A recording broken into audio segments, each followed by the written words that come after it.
கர்த்தரும் மறுமலர்ச்சியவரும் நமது ஆண்டவருமாகிய இயேசு கிறிஸ்துவின் ஈடு இணையற்ற ஒப்பற்ற பரிசுத்த நாம் மகிமைப்படுவதாக. மீண்டும் இந்த மத்தியான வேளையிலே கர்த்தர் துதிக்கும்படியாக சோதரிக்கும்படியாக கற்றுக் மகாபிரிய கிருபைக்காய் இரக்கத்திற்காய் ஆண்டவருக்கு மிகுந்த நன்றி செலுத்த கடமைப்பட்டிருக்கிறார். கண்களை மூடி கர்த்தர் நோக்கி பார். புவி மீதினில் சரீர மீட்பு என்று காண்போம் என ஏங்கோ. புவி மீதினில் சரீர மீட்பு என்று காண்போம் என ஏங்கோ. மனமகிழ்ந்திடவே இயேசு வந்திடுவார், மனவாட்டியாய் சேர்த்திடவே. மனமகிழ்ந்திடவே அவர் வந்திடுவார், மனவாட்டியாய் சேர்த்திடவே. குதூகலம் நிறைந்த நாள் நடுவானில் மேன்நெடுதே. இதுவரை இருந்த துன்பமில்லை, இனியற்றுமே ஆனந்தம். இதுவரை இருந்த துன்பமில்லை, இனியற்றுமே ஆனந்தம். மகா பரிசுத்தமுள்ள நல்ல ஆண்டவரே, இந்த ஆசிரியப்பட்ட மனமகிழ்ச்சியான இந்த நல்ல ஆண்டவரே, இந்த மத்தியம் நன்றி சொல்லுகிறேன். உங்களுடைய சமூகத்துக்கு வரவும், உங்களை நோக்கி பார்க்கவும், உங்களுடைய விலையேறப்பட்ட வார்த்தை கேட்கவும் கற்றுக் கொடுத்த மகாபிரிய கிருபைக்கு இடத்துக்காக சோத்திரம். ஆண்டவரே, எங்களை காலதாமத கிருபையை மன்னியும், எங்களோடு பேசும். ஆண்டு உலகத்திற்கு முன்பதாக கிறிஸ்து இயேசுக்குள்ளாக நீர் யார் யாரை முன்குறித்திருக்கிறீரோ அத்தனை பேரும் இந்த விலையேறப்பட்ட சத்தத்தை கேட்கிறோம். எல்லா உதாரணத்தின் மேலும் செலுத்துகிறேன். இயேசு கிறிஸ்து நாமத்தில் ஆமென். Praise be to the name of our Lord and Savior Jesus Christ. After a week time, we are going to share the word of God from the Bible, and our topic is today somewhat different. What is twinkling of an eye? கண்ணி வைக்கும் நேரம் என்றால் என்ன? What are things happen in the twinkling of an eye? Whether it happened already.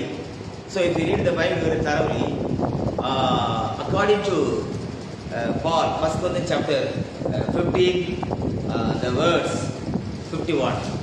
1 Corinthians chapter 15, the verse 51. 1 Corinthians 15 அதிகாரம் 51வது வசனத்தை வாசி. இதோ ஒரு ரகசியத்தை உங்களுக்கு அறிவிக்கிறேன். இதோ ஒரு ரகசியத்தை உங்களுக்கு அறிவிக்கிறேன். நாம் எல்லாரும் நித்திரை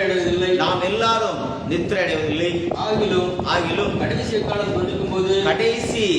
எக்காலம் துணிக்கும் போது ஒரு நிமிஷத்திலே ஒரு இமைப்பொழுதிலே நாம் எல்லாரும் மறுரூபம் ஆக்கப்படுவோம். எக்காலம் துணிக்கும். அப்பொழுது மரித்தோர் அழிவில்லாதவர்களாய் எழுந்திருப்பார். எழுதியிருப்பார். நாமும் மறுரூபமாக்கப்படுவோம். 1 Corinthians chapter 15, the verse 51. You may ask questions every day when Brother Paul is coming to the pulpit to preach the same word. Yes, but this is the things that are going to happen. இது சம்பவிக்க வேண்டிய காரியம் இதுதான். So I want to teach you thoroughly.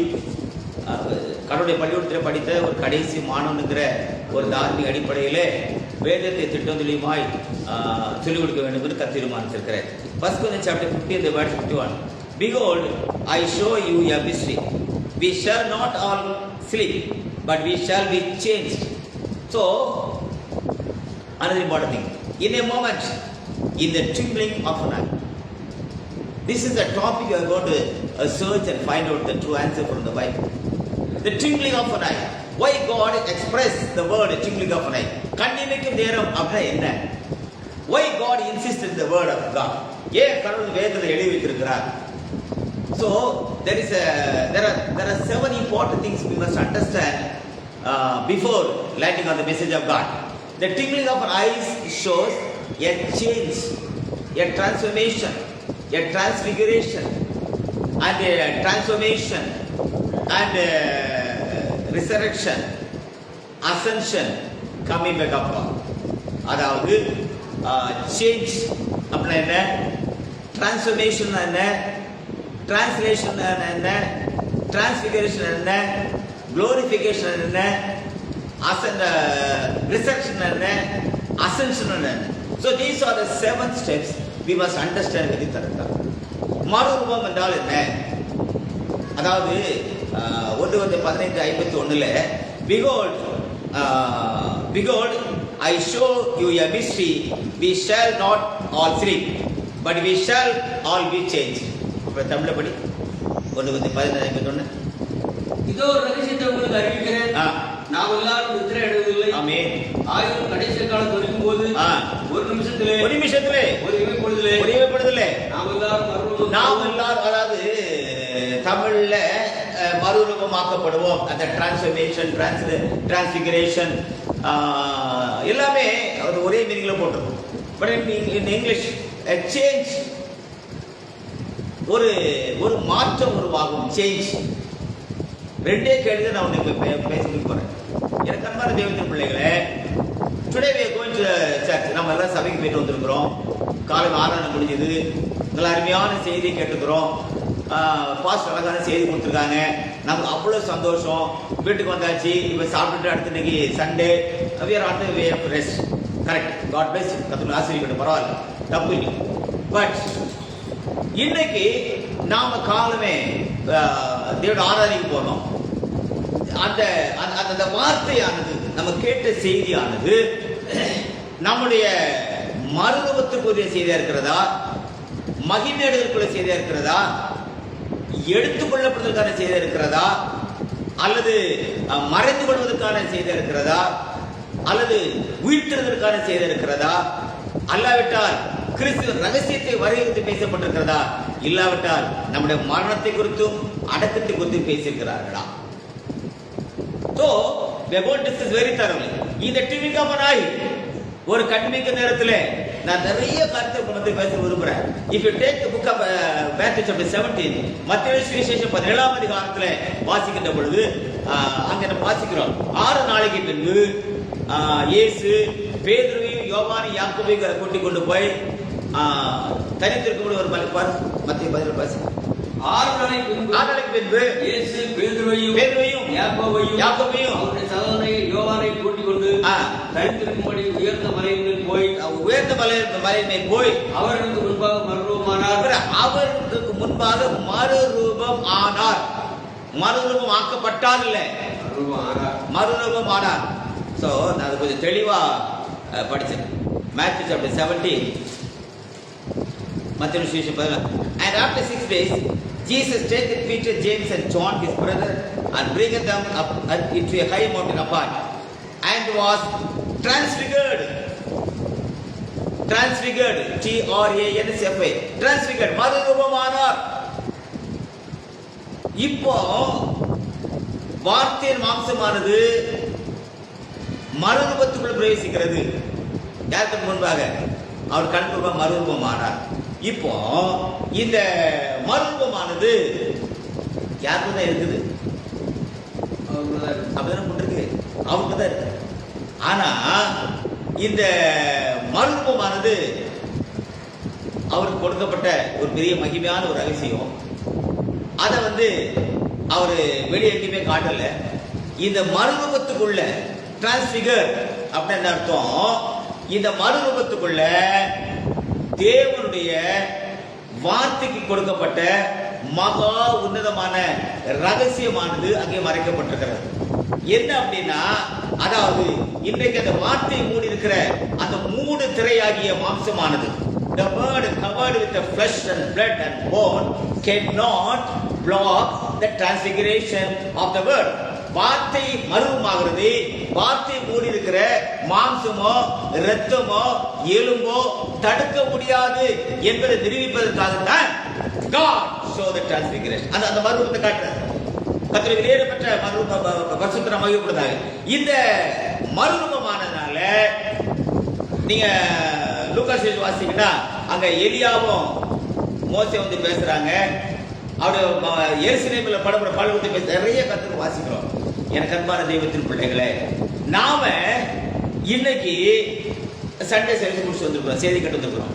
இந்த செய்தினால நாம போகிற இந்த காரியத்தினால நமக்குள் மறைக்கப்பட்டிருக்கிற அந்த ரகசியமாகிய அந்த மறுரூபமானது கண்ணிக்க நேரத்தில் என் வாழ்க்கை நடக்கும் அப்படின்னு அசூரன்ஸ் கொடுக்க முடியுமா? வாங்க, கண்டிப்பா மறுபடியும் நடக்கும், கண்டிப்பா ஊத்து நடக்கும், கண்டிப்பா ஜென்ம சந்திக்கப்படும், ஆவிக்கு திறந்திருக்கும். வாங்க, please come, can you Azure for that? அப்படியானால் therefore கிறிஸ்துவின் சரீரமாக சபையானது செய்து முடிக்க தவறின, செய்து முடிக்க முடியாத, செய்து முடிக்க தகுதி இழந்த சில காரியத்தை குறித்து இந்த மத்தியான வேளையில நான் பேசி முடிக்க வேண்டும் என்று கர்த்தர் தீர்மானித்திருக்கிறேன். ஆமென். கோபுர அண்டர்ஸ்டாண்ட் வேர்ட் ஆஃப் காட். எப்பா அதாவது there are three phases, மூன்று முக்கியமான பகுதிகள். இந்த வேதம் எழுதப்படுவதற்கு முந்தையுள்ள காலம், unwritten times, வார்த்தை எழுதப்படாத ஒரு காலம். Then written word, then the word manifestation, the word can do the transfiguration, the word can do the resurrection, the word can do the wonders, the word can do the miracles, but the word has to be finished, the fulfillment. வார்த்தை இன்னும் பரிபூர்ணமாகவில்லை. வார்த்தையின் பரிபூர்ணம் என்பது அது என்றைக்கு தன்னுடைய மனைவியாகிய மனவாட்டியாகிய சத்தியத்தை தன்னோடு எடுத்துக் கொள்கிறதோ அன்றைக்கு தான் வார்த்தையானது பரிபூர்ணமாகும். ஹல்லேலூயா. So the fulfillment of word of God, அதாவது வார்த்தையின் பரிபூர்ணத்துக்கு முந்தின ஒரு காலம், வார்த்தையின் பரிபூர்ணத்துக்கு பிந்தின ஒரு காலம், வார்த்தை பரிபூர்ணமாகிற ஒரு காலம் என்று சொல்லி காலங்களே வார்த்தை என்று பிரிக்கலாம். வார்த்தைக்கு முந்தின காலம், வார்த்தைக்கு பிந்தின காலம், வார்த்தை பரிபூர்ணமாகிற ஒரு காலம். வார்த்தை பரிபூர்ணமாக வேண்டும் என்று சொன்னால் listen the word very carefully and read the Bible very thoroughly. வார்த்தை பரிபூர்ணமாக வேண்டும் என்று சொன்னால் நல்ல கவனிக்கப்படுத, அவர் ஆதாமோடு உலாவியதுனாலோ ஆபிரகாம் வீட்டில் சாப்பிட்டதுனாலோ, நல்ல கவனிக்கணும், ஆதாமோடு உலாவியதுனாலோ பேழின் கதவை அடைக்க வந்தது மாமிசத்தினாலோ, ஆதாமோடு ஆபிரகாமோடு புசித்த மாமிசத்தினாலோ, அதாவது தீர்க்கதரிசியோடு பேசின அந்த தீர்க்கதரிசனத்தினாலோ வார்த்தை பரிபூர்ணமாகவில்லை. ஆமே, அப்படி வார்த்தை பரிபூர்ணமாக இருந்தால் வார்த்தை மாம்சமாக வேண்டிய அவசியம் இல்லை. ஹல்லேலூயா. ஆதியிலே வார்த்தை இருந்தது, அந்த வார்த்தை ஆதாமோடு இருந்தது, அந்த வார்த்தை ஆதாமோடு உலாவினது, அந்த வார்த்தை ஆபிரகாம் வீட்டில் சாப்பிட்டது, அந்த வார்த்தை நோவாவின் பேழை அடைக்க வந்தது, அந்த வார்த்தை தீர்க்கதரிசியாக பேசினது, அந்த வார்த்தை அநேக காரியம் செய்தது. ஆனால் வார்த்தை பரிபூர்ணமாக வேண்டும் என்று சொன்னால் அந்த வார்த்தை மாம்சமாக வேண்டும். ஹல்லேலூயா. ஆதியிலே வார்த்தை இருந்தது, அந்த வார்த்தை தேவனிடத்தில் இருந்தது, அந்த வார்த்தை மாம்சமாகி வார்த்தை மாம்சமானா அந்த வார்த்தைக்குரிய பரிபூர்ணத்தை பரலோகம் வந்து கொடுக்க முடியும். These are the important things of God. அப்ப அதான் சொல்றாரு, கூறு காலங்களில் பங்கு பங்காக வகை வகையாக. இப்போ மத்தேயு சுவிசேஷம் நல்ல கவனிங்க, மத்தேயு சுவிசேஷம் 17ஆம் அதிகாரத்தில் ஒரு மறுரூபம் நடக்கிறது. யாருக்கு? கர்த்தராகிய இயேசு கிறிஸ்து. அதை யாரெல்லாம் பார்த்தா? அப்போஸ்தலர் பார்த்தாங்க, 3 பேர் பார்த்தாங்க. கரெக்டா? மீதி 9 பேருக்கு என்ன செய்யாது தெரியும். நல்லா கவனிங்க, பலியிட ஸ்டேஷன்ல அப்படி மறுரூபத்தை பார்த்த யாருதா? பேதுருவும் யோவானும் யாக்கோபு தான். மற்ற யாருமே என்ன செய்யல, பார்க்கல. இப்போ மறுரூபமாக்கப்பட்ட கிறிஸ்துவின் வார்த்தை மாம்சமானது நல்ல கவனமாக இருக்கணும். If you take the word first, வார்த்தை மாம்சத்தை எடுத்துட்டோம் அப்படின்னா அதுல 7 காரியங்கள் ரொம்ப அழகாக இணைக்கப்பட்டது. இது வார்த்தை மாம்சம் என்று சொன்னால் அது தீர்க்க தரிசனத்தின் நிறைவேறுதலா இருக்க வேண்டும். The fulfillment of the prophecy. புரியுதா? வார்த்தை மாம்சம் எப்படி இருக்கணும்? நம்பர் 2, அது ஒரு வெர்ஜின் பர்த்தா இருக்கணும், கன்னியரிடத்திலே பிறந்திருக்க வேண்டும். நம்பர் 3, அந்த வார்த்தையானது அந்த வார்த்தையினாலதான் மன்னிப்பு உண்டாகணும், மீட்பு உண்டாகணும், ரட்சிப்பு உண்டாகணும், மறுரூபம் உண்டாகணும், மரிக்கணும், அடக்கம் பண்ணப்படணும், உயிரோடு எழுந்திருக்கணும், 40 நாள் சுற்றி உலாகணும், இந்த பூமி விட்டு எடுத்துக்கொள்ளப்படணும், மீண்டும் பூமிக்கு இறங்கி வந்து சரீரமாக சபையில அவர் கிரியை செய்யணும்.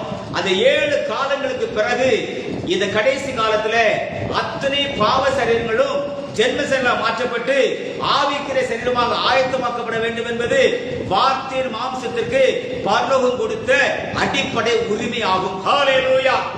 Hallelujah. I want to explain once again. The word flesh has the power for change, for transformation, for transfiguration, for resurrection, for ascension, for glorification, for salvation, for redemption. Everything has to be finished according to the word flesh. இவைகள் எல்லாம் வார்த்தை மாம்சம் செய்ய வேண்டிய காரியம். அப்படியானால் therefore இதையெல்லாம் செய்வதற்காகத்தான் பரிசுத்த ஆவியானவரை பரிபூர்ணமாக வார்த்தைகள் தேவன் வைத்தார். 30 வருஷம் கழிச்ச உடனே 30 ஆண்டுகள்ல ஏற்கனவே பேசியிருக்கிற வார்த்தை மாம்சம் 3 பிரிக்கலாம். 30 ஆண்டுகள், 3 ஆண்டுகள், 40 ஆண்டுகள். இந்த 30 ஆண்டுகளையும் நம்ம பிரகாரம் எடுத்துக்கலாம். இந்த 3 ஆண்டுகளை பரிசுத்த ஸ்தலம் எடுத்துக்கலாம். இந்த 40 நாளை மகா பரிசுத்த ஸ்தலம் எடுத்துக்கலாம். இந்த 30 ஆண்டுகள்ல 30 இயர்ஸ் முடிஞ்ச உடனே நல்லா கவனிக்கணும். அந்த 30 years the heaven decided only the 30 years of the virgin birth and the fulfillment of the prophecy, the word flesh has to walk toward the Jordan. நண்பர்களே, அதுவரைக்கும் பூமியிலே யாரும் ஞானஸ்நானம் கொடுக்கவில்லை, யாரும் மனதை பற்றி பேசவில்லை. வேதபாரகனோ பரிசேயனோ மகாபிரதான ஆசாரியனோ பேசாத ஒரு செய்தியை பெற்று செய்யாத ஒரு ஊழியத்தை செய்து கொண்டிருக்கிற யோவான் ஸ்நானனிடத்திலே வார்த்தையின் மாம்சமானது கடந்து வருமே தவிர என கண்மார தேவத்தின் பிள்ளை அது வரைக்கும் பூமியிலே ஒருவனும் ஞானஸ்நானம் கொடுக்கவில்லை, ஒருவனும் மரண சத்தமாக இருக்கவில்லை. எந்த திகழ்ச்சிய காலத்திலும் வார்த்தை மாம்சமாகவில்லை. இதுவரைக்கும் செய்யாத ஊழியத்தை செய்திருக்கிறான். யாரு? யோவான் ஸ்நானகன். யாருமே ஞானஸ்நானம் கொடுக்கல. இவனை செய்யற ஞானஸ்நானம் கொடுக்கிறான். யாருமே மனதில் பேசல. பலி வாங்குவான், பலி செலுத்துவான், ரத்தத்தை காதல பூசி விடுவான். அதுதான் ஆசையோட வேலை. ஆனால் இவன் இது செய்தி பேசுகிறான். உயிரின் பாம்பு குட்டிகளே வருகத்துக்கு யார் செய்தியை பேசிட்டு இருக்க. இப்போ அந்த இடத்துக்கு தான் நல்ல கவனிங்க. அது வரைக்கும் எந்த வேதபாரகனும், எந்த பரிசேயனும், எந்த பிரதான ஆசாரியனும் செய்யாது ஒரு ஊழியத்தை செய்து கொண்டிருக்கிற யோவான் ஸ்நானனிடத்துல வார்த்தை கடந்து வருகிறது. அங்கே தேவனுடைய நீதி நிறைவேற்றப்படுகிறது. யோவான் அவருக்கு ஞானஸ்நானம் கொடுக்கிறான். இன்றைக்கு தான் பரலோகம் திறக்கிறது. ஹalleluya. பரலோகம் திறக்கிறது. heaven was open. நல்லா கவனிங்க. அதாவது வார்த்தையானது அது தான் அனுப்பப்பட்ட அந்த நிகழ்ச்சிக்கு செல்வதற்கு முன்பதாக வானம் திறக்கப்பட வேண்டும். heaven has to be open. வானம் திறக்கப்பட்டு பரிசுத்தாவின் பிராபல இருக்கிறார். நல்லா கவனிங்க பிரதர். வார்த்தையின் மாம்சம் பூமிக்கு வந்தாச்சு. பரிசுத்தாவின் பிராபல பூமிக்கு வந்தாச்சு. வனாந்த சத்தம் பூமிக்கு வந்தாச்சு. இப்போ வனாந்தத்து சத்தம் யோவான் ஸ்நானகனை போல, வார்த்தையின் மாம்சம் இயேசு கிறிஸ்துவை போல, பரிசுத்த ஆவியானவர் பிராவை போல எங்க இணைஞ்சாங்க? எங்க இணைஞ்சாங்க? எங்க? அந்த யோவான் கொடுத்த அந்த அந்த அந்த தண்ணீர்.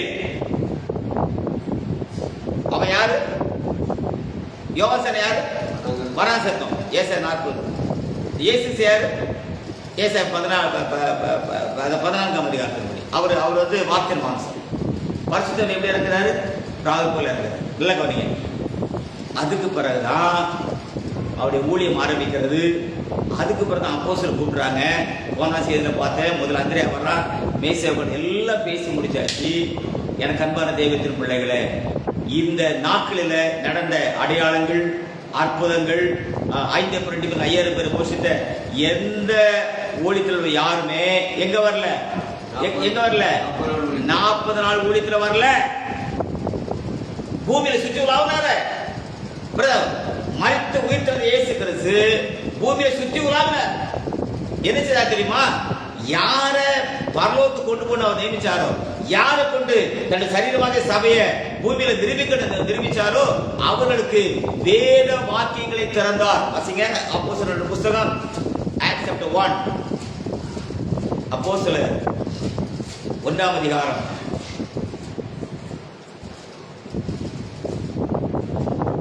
முதல் 3 வசனம் படி.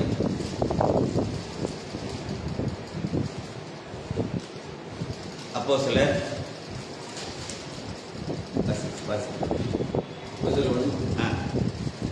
தேவகுருவே, இயேசுவாக தாம் தெரிந்து கொண்ட அப்போஸ்தலருக்கு பரிசுத்தாவினாலே கட்டளையிட்ட முன்பு அவர் எடுத்துக்கொள்ளப்பட்ட நாள் வரைக்கும் செய்யவும் உபதேசிக்கவும் தொடங்கின எல்லாவற்றையும் குறித்து முதலாம் பிரபந்தத்தை உண்டு பண்ணேன்.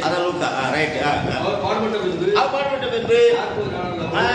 அப்போஸ்தலருக்கு தரிசனமாகி இவன் மருத்துவமாக்கப்பட்ட இயேசு கிறிஸ்துவினுடைய சரீரம். என் கேட்டுதான் பாரு, கொஞ்சம் ஆழமா பேசுறேன். மத்திய 17ல இயேசு கிறிஸ்து மறுரூபமாக்கப்படுகிறார். மத்திய 27ஆம் அதிகாரத்திலே அவர் மரித்து அடக்கப்படப்படுகிறார். மறுரூபமாக்கப்பட்ட சரீரம் மரித்து அடக்கப்படப்பட வேண்டிய நிலைமை என்ன? ஏன் இந்த நிகழ்ச்சியை பலரும் அனுபவித்தது? அதை மறுபட்டாரப்பா, மறுபட்ட ஒரு சரீரம், டிரான்ஸ்பிகர்ட் பாடி. மறுரூபமாக்கப்பட்ட இயேசு கிறிஸ்து பிதாவே என் ஆவியை கண்கொப்பிக்க சொல்ல வேண்டிய அவசியம் என்ன? அதான் போட்டோம். அந்த உயிர்த்தெழுந்த பிறகு 3 நாளுக்குள்ள மகதலேனா மரியாதையில அடையாளம் கண்டு கொள்ள முடியலையே. ஏன்? 40 நாள் பூமியில சுத்தி உலாவினாரு. எங்க தங்கினாரு? இது 40 நாள் ஊழியத்துல 24 hours எந்த அப்போஸ்தலர் கூட இருந்தானா? No no. God has planned. தேவன் எப்பொழுதுமே காலகாலமாக தன்னுடைய காரியத்தை முடிப்பதற்காக ஒரு ரகசிய வருகை வைத்திருக்கிறார். ஹல்லேலூயா. அந்த வருகைக்கு அவருக்கு ஒரு மாம்சம் உண்டு, அவருக்கு ஒரு கூடாரம் உண்டு, அவருக்கு ஒரு நாமம் உண்டு, அவருக்கு ஒரு ஊழியம் உண்டு, அவருக்கு ஒரு ஆராதனை உண்டு, அவருக்கு ஒரு மகிமை உண்டு, அவருக்கு ஒரு எடுத்துக்கொள்ளப்பட்டது உண்டு உண்டு. ஹல்லேலூயா. அதை கண்டுகொள்ள கண்கள் பாக்கியமுள்ளவைகள். இந்த கடைசி காலத்திலும் சபையின் காலத்துக்கு பிறகு தேவன் ஒரு ரகசிய காரியத்தை செய்து கொண்டு வருகிறார். ஆமென். ஹல்லேலூயா. God, the secret coming of God is a very generosity. ரொம்ப முக்கியமான ஒரு வருகை. நான் பேசுகிறது நண்பர்களே, வார்த்தையையும் சத்தியத்தையும் ஆவியானவரையும் மனவாட்டி குறித்து பேசிக் கொண்டிருக்கிறேன் தவிர உலகத்தை குறித்து பேசுவதில்லை. கவனமாக கவனிக்கணும். நீ ராத்திரி கொஞ்சம் ஆழமாக நான் பேசுவேன். சுத்தமாக இருந்தால் இரவு 8 மணிக்கு பிறகு ஒரு ஆழமான கருத்தை நான் பேசுவேன். ரொம்ப தெளிவாக நான் பேசுவேன். 3 காரியத்தை நம்ம பார்க்கணும். ஒன்று, அரிமத்தால் ஊரான யோசேப்பா சுற்றப்பட்ட அந்த சரீரமானது உயிரோடு எழுப்புகிறது. ஆனால் மகதலேனா மரியாளால் கண்டுகொள்ள முடியவில்லையே. ஏன்? நம்பர் 1. நம்பர் 2, 40 நாள் பூமியில சுற்றி உலாவும் பொழுது அந்த 3 வருஷ ஊழியத்துல அடையாளங்களினால அற்புதங்களினால விடுதலை பெற்ற உயிரோடு இருந்த லாசரு கூட அந்த 40 நாள் ஊழியத்துல அவர் சேர்த்துக்கலையே. ஏன்? நம்பர் 3, உங்களுக்கு எடுத்துக்கொள்ளப்பட்ட இந்த இயேசுவானவர் எப்படி வாழ்ந்திருப்பாரோ அப்படியே மறுபடி வருவார் என்று சொல்லி போன இயேசு கிறிஸ்து அப்போஸ்தலர் 2ஆம் அதிகாரத்துல அப்போஸ்தலர் காத்துக்கிட்டாங்க. ஏன்? அக்கினிமேல் அவளோடு கூட இறங்கினார். சபையானது சாகாவையும் அழியாவையும் ஆட்டுக்குட்டியாவுடைய மனிதேகிய தகுதியை பெற்றிருந்தால் இன்றைக்கு குத்து வழக்கை தேவன் அணைத்து போட்டது. Hallelujah. Can you answer my question? Come on, brother. Come on. 9 வரங்கள் கிரியேச்சலாம் பிரதர். 1 கோடி பேர் விசுவாசியா இருக்கலாம். உலகம் ஒரு திருச்சபை எடுக்கலாம். God bless you. கர்த்தர் ஆசீர்வதிக்க நல்லா இருப்பாயாக. ஆனால் தேவனுடைய ஜனங்கள் இன்றைக்கு சத்தியத்தை கேட்காமல் உலகத்துக்காக மயக்கப்படுகிற மயக்க நிலையிலிருந்து வெளியே வர வேண்டும் என்று சொன்னால் அப்போஸ்தலர் பரிசுத்த பவுல் சொல்கிறார், நாங்கள் அவர்களுக்கு சாந்தமா உபதேசிக்க வேண்டும். ஹல்லேலூயா. பிசாசின் பிடிக்கிற அவர்கள் மறுபடியும் மயக்கத்தில் இருக்கிறாங்க. ஒரு பெரிய மயக்கம் இருக்கிறது ஐயா, ஒரு பெரிய மயக்கம். இன்னைக்கு காலையில சண்டே சர்வீஸ் நம்ம பேசுற செய்தி இல்ல, மயக்கம். ஜனங்கள் மயங்கி விட்டார்கள், ஜனங்கள் ஏமாற்றப்பட்டு விட்டார்கள். ஹல்லேலூயா. நீ மெடிசன் கொடுக்கல, you are anesthesia doctors. புஷ்னு ஒரு மயக்கம். எங்க பாசன பெரியவர், எங்க சமத பெருசு, மயக்கம். இது அழிவுக்கு அறிகுறி.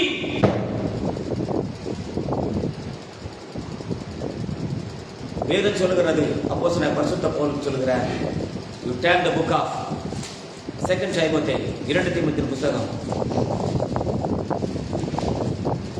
என்ன வந்தாலும் நம்புவேன் என்னை மீட்பரே, யார் கைவிட்டாலும் பின் செல்வேன் எனது இயேசுவை, அகல ஆழ உயரமாய் எவ்வளவு அன்பு கூர்ந்தார், என்ன துன்பங்கள் வந்தாலும் அவர் என்னை கைவிட மாட்டார். வாசிங்க வாசிங்க வாசிங்க 2 தீமோத்தேயு புத்தகம் 2ஆம் அதிகாரம் 25, 26 வசனங்கள். 2 Timothy chapter 2 the word 25 and 26 வாசிங்க. எதிர் பேசுகிறவர்கள் சத்தியத்தை அறிப்படி, சத்திய அறிப்படி தேவன் அவர்களுக்கு மனம் திரும்புதலை அருளத்தக்கதாகவும், தேவன் அவர்களுக்கு மனம் அருளத்தக்கதாகவும், பிசாசானுடைய இச்சையின்படி செய்ய அவனால் பிடிபட்டிருக்கிற அவர்கள் மறுபடியும் மயக்கம் தெளியணும். சார், உன் மயக்கம் தெளியணும். நல்லா மயக்கிட்டோம்.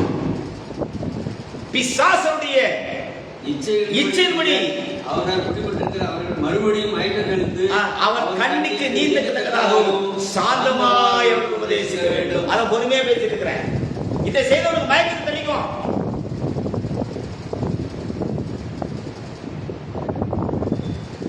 மயக்க மருந்து கொடுத்து ஏமாத்துற மாதிரி இந்த மயக்க மருந்து யாருகிட்ட இருக்குன்னா கள்ள போதகிட்ட இருக்குது. அந்த மயக்க மருந்து என்னன்னா கள்ள போதகம். அதுக்கு ரொம்ப அடிக்ஷன் கொடுக்குறது என்னன்னா கள்ள தீக்கு தரிசனம். அந்த கள்ளத்துக்கு யார் பேச கள்ள தீக்கசி பேசுவான். இது எல்லாத்துக்கும் தலைமை யாருன்னு சொன்னா பழைய பாம்பாகிய வலுசர்ப்பம். ஹல்லேலூயா ஹல்லேலூயா ஹல்லேலூயா. ஆகவே நாம இன்னைக்கு ஒர்க் ஷாப் முடிச்சு வந்திருக்கிறோம். சர்வீஸ் முடிச்சு வந்து சொல்லுவாங்க, சர்வீஸ் முடிஞ்சிருப்பாங்க, வர்ஷிப் முடிஞ்சிருப்பாங்க, எல்லாம் கரெக்ட். பட் மறுரூபமாக்கப்பட்ட கர்த்தர் இயேசு கிறிஸ்துவின் மாம்சம் மத்தேயு 17 மறுரூபமாக்கப்பட்ட இயேசு கிறிஸ்து சரீரம் மத்தேயு எழுதிய சுவிசேஷம் 27ஆம் அதிகாரத்தில் அரிமத்த உடனாகிய யோசேப்பின் சீரியல் சுற்றப்படுவதற்கு ஒப்பு கொடுக்கப்பட்டது. ஏன் அப்படியானால் மத்தேயு சுவிசேஷம் 17 நடந்த மறுரூபம் எங்கே? ஹல்லேலூயா ஹல்லேலூயா. மரித்து உயிரோடு எழுப்புனால இயேசு கிறிஸ்துவால் எந்த பூட்டின வீட்டுக்கும் போக முடியல. ஆனா உயிர்த்தெழுந்த இயேசு கிறிஸ்து மாம்சம் மட்டும் பூட்டின கதவுக்குள் போனதே. அந்த மாம்சம் என்ன? நம்பர் 3. எல்லாரும் பார்த்து கொண்டிருக்கும் போது மேகத்தை எடுத்துக்கொள்ளப்பட்ட இயேசு கிறிஸ்து போனாரே, அந்த மாம்சம் எங்க? இந்த நான் பேசுகிற எதுவுமே வெளிப்படுத்துற விசேஷம் 1-2 அதிகாரத்திலேயே இல்லையே. ஏன்? அப்படியானால் 30 ஆண்டுகளில் நடந்த அந்த மாம்சம், 3.5 ஆண்டுகள் நடந்த அந்த மாம்சம், 40 நாளில் நடந்த அந்த மாம்சம், வானத்துக்கு எடுத்துக்கொள்ளப்பட்ட அந்த மாம்சம், கிறிஸ்து சரீரமாகிய சபைக்கு கொடுக்கப்பட்ட மாம்சம், எல்லா மாம்சமும் ஒரே விதமான மாம்சம் அல்ல. அது தன் வரிசையிலே நியமிக்கப்பட்டு கிறிஸ்துவின் மனவாட்டினுடைய ரகசிய வருகைக்காக அவைகள் ஆட்டுக்குட்டியானவரால் 7 கண்களால் முத்திரிக்கப்பட்டு இயேசு கிறிஸ்துவின் வெளிப்பாட்டுக்கு வெளியே நிறுத்தப்பட்ட காரியங்கள் இவைகளே. அல்லேலூயா ஹல்லேலூயா. நண்பா, அது மர்மமா இருந்தாலும், அது மரணமா இருந்தாலும், அது அடக்கமா இருந்தாலும், அது உயிர்த்தெழுதா இருந்தாலும், அது எடுத்துக்கொள்ளப்பட்டதா இருந்தாலும், அது வரமானாலும், அது ஊழியமானாலும், அது ஆவிகளானாலும், அது கனிகளானாலும், அது காணிக்கையானாலும், பலிகளானாலும், ஆராதனையானாலும், அப்போஸ்தலரானாலும், தீர்க்கதரிசனமானாலும், சுவிசேஷமானாலும், போதகமானாலும், எதுவாக இருந்தாலும் இயேசு கிறிஸ்துங்கிற திரைக்கு வெளியே நிறுத்தப்பட்டு ஜென்ம சிறைக்கப்பட்டு ஆவிக்கு சிறத்தை எழுப்பி அது பரதேசிக்கு செல்ல வேண்டிய நிலைமைக்காக வகுக்கப்பட்ட வார்த்தையின் முதல் பாதையே அவைகள். Hallelujah. Hallelujah. But God can show the second part. தேவன் இன்றைக்கு இந்த பூமியிலே மகா பரிசுத்த ஸ்தலத்துக்குள்ளாக எந்த பிரதான ஆசாரியனும் எந்த மகாபிரதான ஆசாரியனும் மகா பரிசுத்த ஸ்தலத்து வரை தான் போக முடியுமே தவிர மகா பரிசுத்த ஸ்தலத்துக்கு உள்ளேயும் ஒரு வாசலை கண்டே. Hallelujah. I can see the holy of holy door. மகா பரிசுத்த ஸ்தலத்துக்குள் தேவனால் திறக்கப்பட்ட ஒரு மெய்யான கூடாரத்தின் வாசலை கண்ட கண்கள் முழுவதும் கண்டே. God can open the door. God is always God. God can open the new door inside the holy of holy. மகா பரிசுத்த ஸ்தலத்துக்குள் மகாபுராச கண்ணுக்கு தெரியாது. நண்பர்களே, எந்த மகாபுராசன கூடியமா இருந்தாலும் மகா பரிசுத்த ஸ்தலத்துக்குள் உடன் அந்த பெட்டி மட்டுமே பார்க்கும், கிருபாசனத்தை பார்க்கும். ஒருவேளை மோசே இருந்தாலும் சத்தத்தை கேட்பார். ஆனால் அந்த மகா பரிசுத்த உள்ளேயும் தேவன் வாசலை திறந்தார். அந்த திரைக்குள்ள மெல்கிசேதேக்கின் முறைமையின்படி உள்ள ஆசாரியன் மட்டுமே போவானே தவிர ஆரோனை போல் அழைக்கப்பட்ட மகாபிரதான ஆசாரியன் அங்கே போக முடியாது. வாசிங்க. You turn the book of Hebrew chapter 7. எபிரேயர் turn the book of Hebrew chapter. Thank you Jesus. எபிரேயர் 7ஆம் அதிகாரம்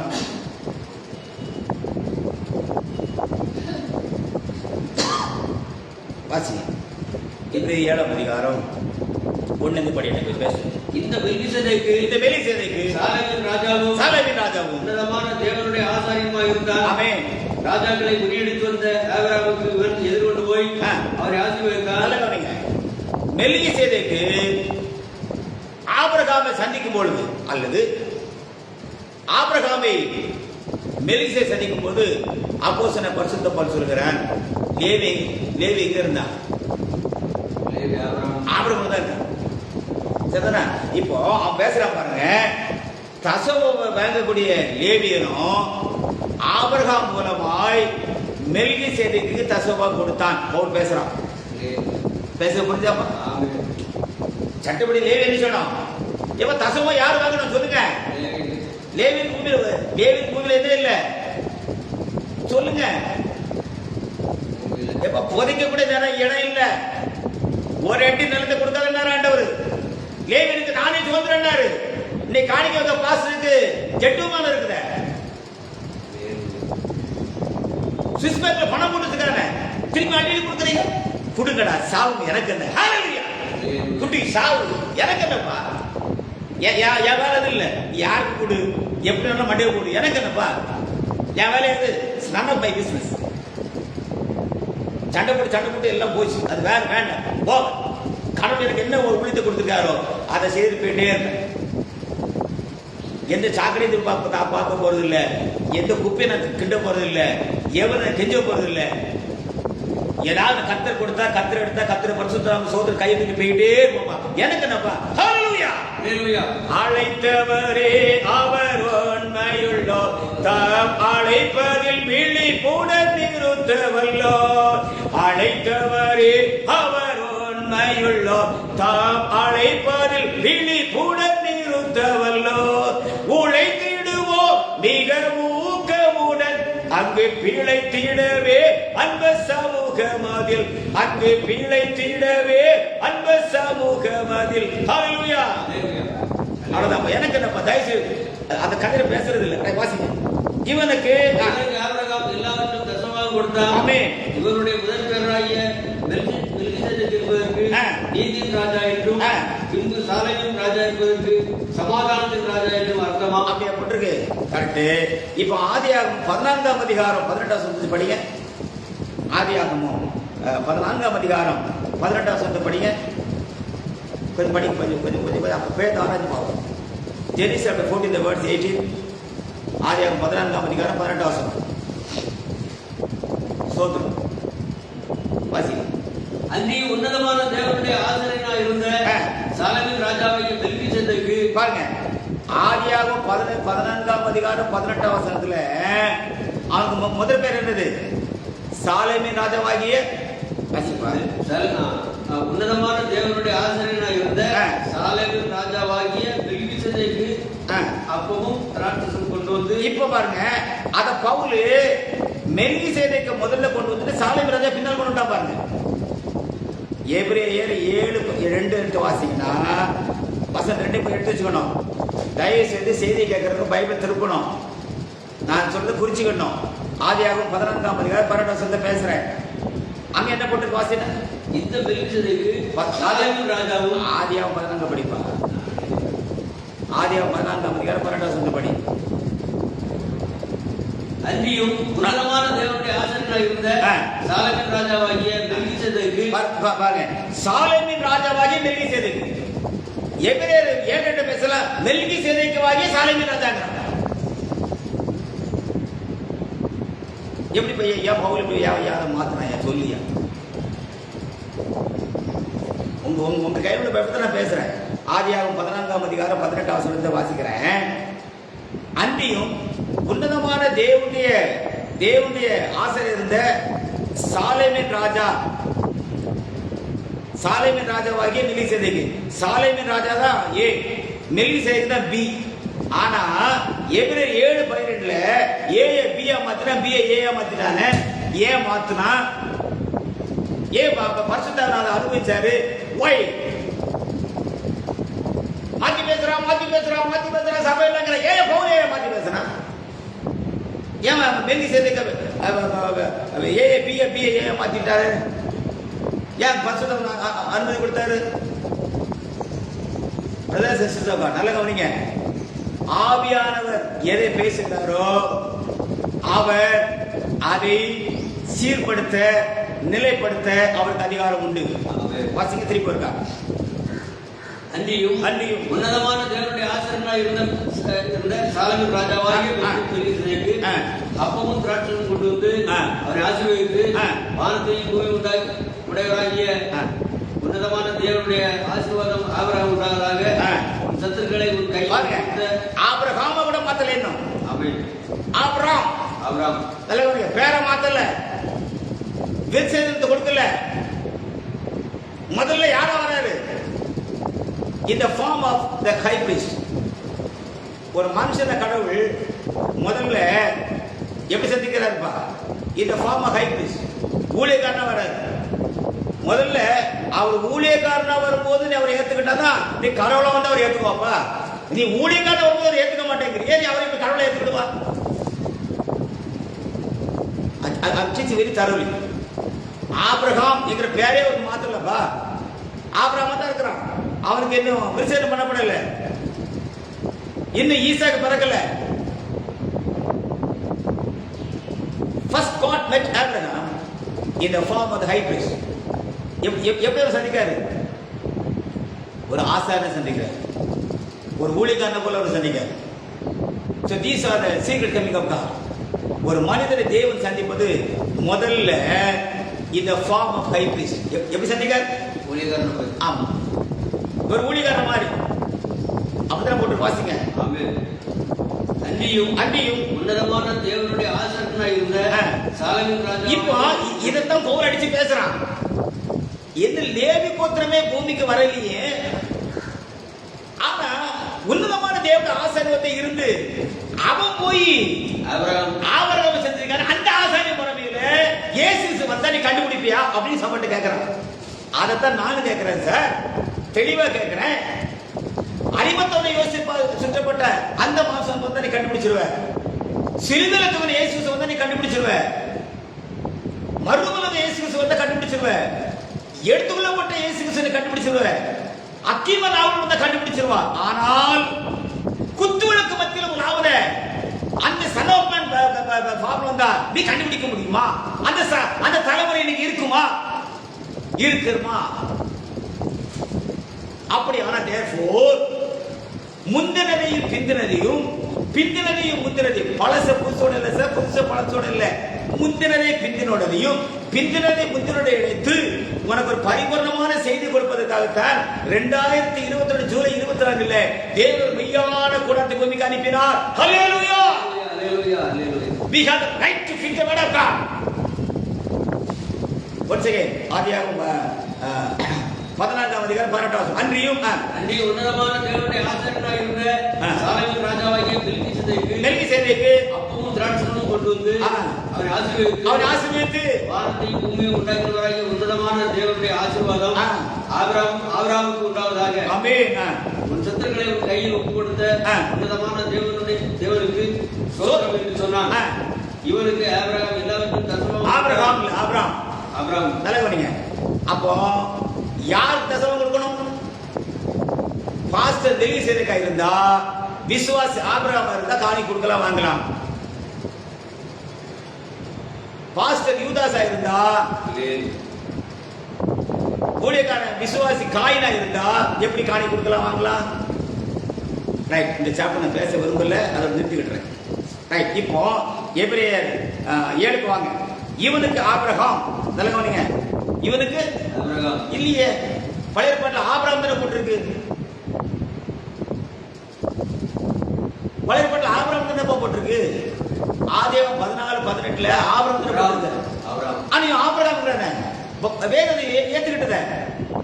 மெல்கிசேதேக்கு ஆபிரகாம் சந்திக்கலப்பா, ஆபிரகாம் செஞ்சாரு. ஆனா பவுல் இல்ல, ஆபிரகாம் செஞ்சாரு சொல்றாரு. ஏன்? பைபிள் வாசித்து பாத்தியா?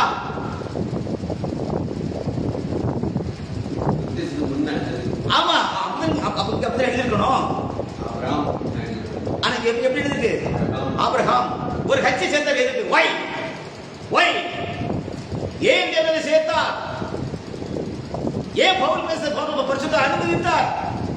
பரிசுத்தர் பவுலே ஆபிரகாம் எழுத சொல்லிக்கலாமே. பரிசுத்தர் ஆமென் சொன்னார். ஏன்னா இது மனுஷன் எழுதுனது இல்ல, பரிசுத்தர் எழுதுற வேற புத்தகம். ஹல்லேலூயா, ஹல்லேலூயா, ஹல்லேலூயா. நல்லா வாசிக்க சிந்திக்க கடவுள் சார்.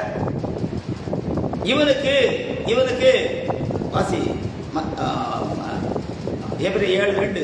இவனுக்கு எபிரேயர் 7:2 பா. இவனுக்கு ஆபிரகாம். ஆனா மத்தேயு ஆதியாகமம் 17:14 ஆபிரகாம் இல்லை, ஆபிரகாம் தானே. ரைட்டு. எல்லாவற்றையும் சொல்ல கொடுத்தான். இவனுடைய முதல் பேராக மெல்கிசேதேக்கு என்பதற்கு நீதியின் ராஜா என்றும் பின்பு சாலேமின் ராஜா என்பதற்கு சமாதானத்தின் ராஜா என்றும் அர்த்தமா இன்டர்பிரேஷன் கொடுக்குறான். மெல்கிசேதேக்கு சாலேமின் ராஜா மெல்கிசேதேக்கு தான் பைபிள்ல போட்டிருக்கு, பழைய ஏற்பாட்டுல. இந்த மெல்கிசேதேக்குனா யாரு, சாலேமின் ராஜா யாரு என்று எவன் அர்த்தம் சொல்லுகிறானோ, எவன் ரகசியத்தை பேசுகிறானோ அவனுக்கு ஆபிரகாம் என்கிற பெயரை ஆபிரகாம் என்கிற மாற்றக்கூடிய உரிமையை பரலோகப்படுத்த உண்மையானால் ஹல்லேலூயா, ஹல்லேலூயா. எப்பா ஆதியாகமம் 14 மெல்கிசேதேக்கு போட்டிருக்கு. அப்போ அந்த ரகசியத்தை எவன் பேசுகிறானோ, மெல்கிசேதேக்கு சாலேமின் ராஜா பற்றி எவன் ரகசியத்தை பேசுகிறானோ அவன் ஆபிரகாம்னு சொன்னாலும் பரலோகம் ஏத்துக்கிடும், ஆபிரகாம்னு சொன்னா பரலோகம் ஏத்துக்கிடும்பா. ஏன்னா எதை பேசுறான்? ரகசியத்தை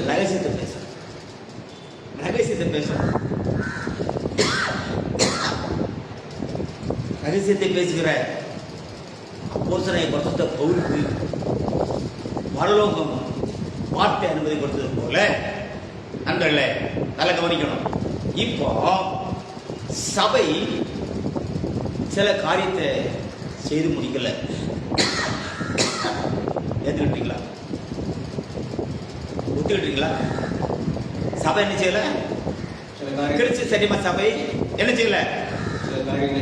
இன்னும் ஓப்பனா சொன்னா பிரதர், கிறிஸ்துவின் சரீரமாகிய சபை அவருக்கு மனவாட்டி இருந்தால் ஏன் ஆவியானவர் சபையில் சொல்லும் பொழுது ஒவ்வொரு சபையும் குற்றம் சாட்டினார்? அவள் பரிபூரணம் இருக்க வேண்டுமே, அவள் குற்றமற்றவள் இருக்க வேண்டுமே.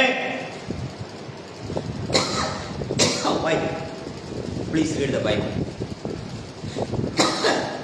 வெளிப்படுத்தின விசேஷம் 2ஆம் அதிகாரம் வெளிப்படுத்த விசேஷம் 2ஆம் அதிகாரம்.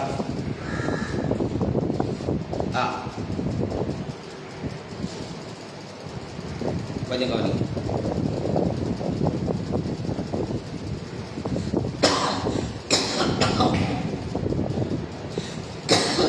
2ஆம் வசனம் 2:12.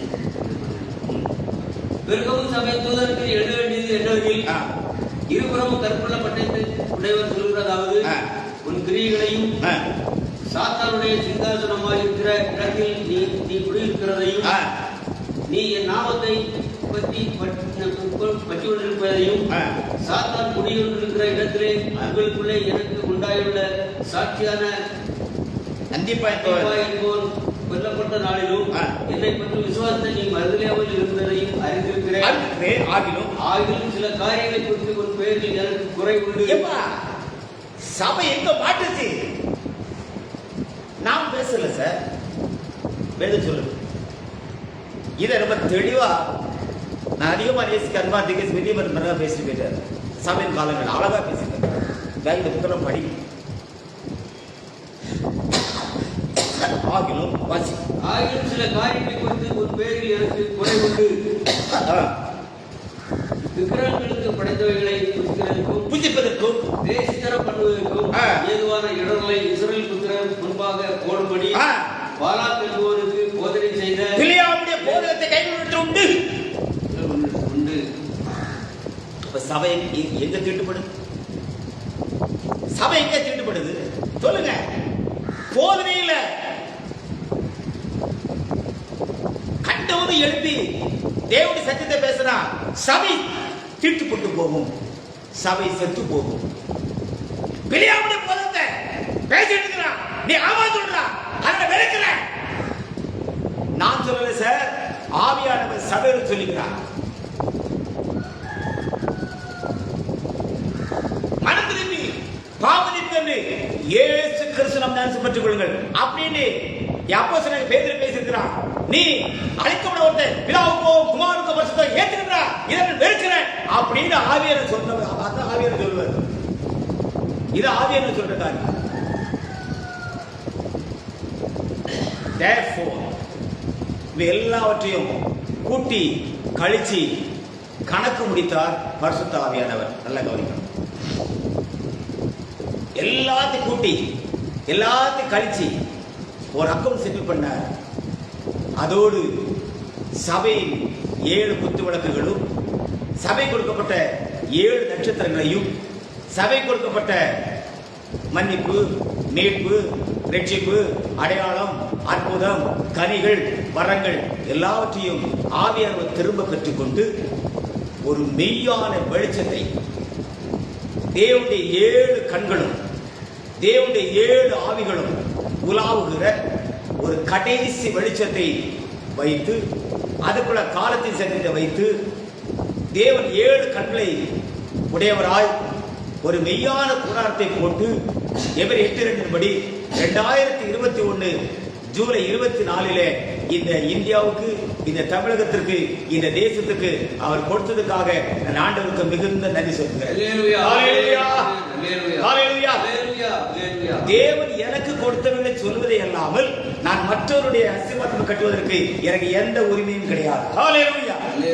எப்படி வேணா ஊழியம் செய்யுங்க சார், எப்படி வேணா செய்யுங்க, நான் அதுக்கு உத்தரவாதம் இல்லை.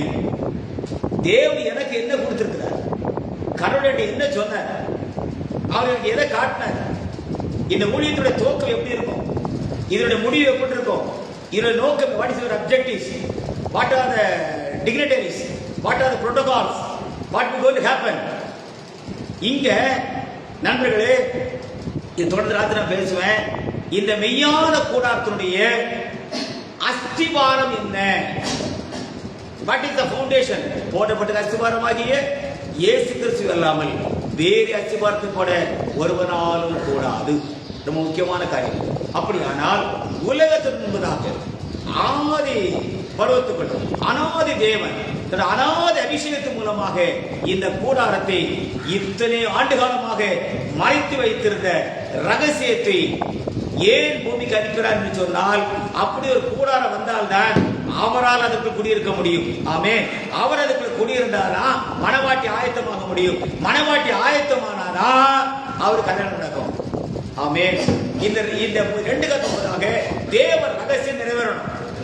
இந்த தேவ ரகசியம் நிறைவேறணும் அப்படின்னா எழுதப்படாத காரியம், the unwritten words has to come in the world in the form of written words. எழுதப்படாதது எழுதப்பட வேண்டும். வார்த்தையானது மாம்சமாக வேண்டும். தேவ ரகசியம் நிறைவேற வேண்டும். திரை நீக்கப்பட வேண்டும்.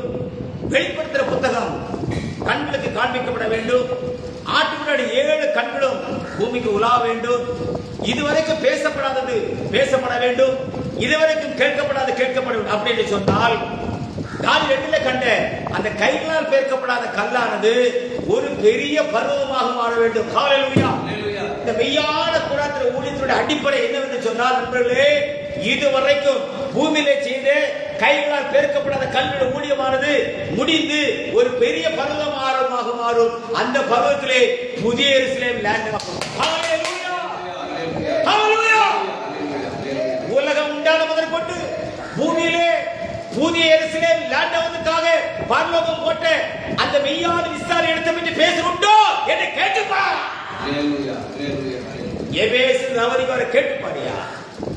God is coming down. Therefore, ஒரு கண்ணிமைக்கு நேரத்தில் ஒரு இமை போடுதல நமக்கு கிடைக்க வேண்டிய காரியம் என்னவென்று சொன்னால், மண்ணாடு சாயலை அணிந்திருக்கிறது போல நாம் வானுடைய சாயலை அணிந்து கொள்ள போகிறோம். ஹல்லேலூயா. ஹல்லேலூயா. ஆகவே இந்த கடைசி நாட்களில் இதோட தொடர்ச்சியில் ராத்திரி நான் கொஞ்சம் ஆழமாக நான் பேசுவேன். கத்திரி சித்தமாக இருந்தால் 8 மணிந்து 10 மணி 2 மணி நேரம் இதோட வார்த்தையை ஆழமாக பேசுவேன். கற்று தீர்மானித்திருக்கிறேன். Please listen the message very carefully. அப்படியானால் நாம் வாழ்கிற இந்த கடைசி நாட்களிலே தேவன் நமக்கு வைத்திருக்கிற மகா உன்னதமான, மகா ஆச்சரியமான, மகா மேன்மையான காரியம் என்னவென்று சொன்னால், தேவ ரகசியம் இயேசு கிறிஸ்துவின் வெளிப்பாட்டுக்குள் நிறைவேறிவிட்டது. ஹல்லேலூயா. தேவனுடைய ரகசியமானது இயேசு கிறிஸ்து வெளிப்பாட்டுக்குள் நிறைவேறிவிட்டது. அது நிறைவேறிவிட்டால் என்ன பூமி நடக்கும், பரலோகத்தில் நடக்கும். இனிமேல் சபைக்கு வேண்டிய காரியங்கள் என்ன என்பதை குறித்து கர்த்தர் சித்தமாக இருந்தால் இரவில் தெளிவாக பேசுவேன். கர்த்தரை ஆசீர்வதிப்பாராக. ஆமென். ஆமென். ஆமென்.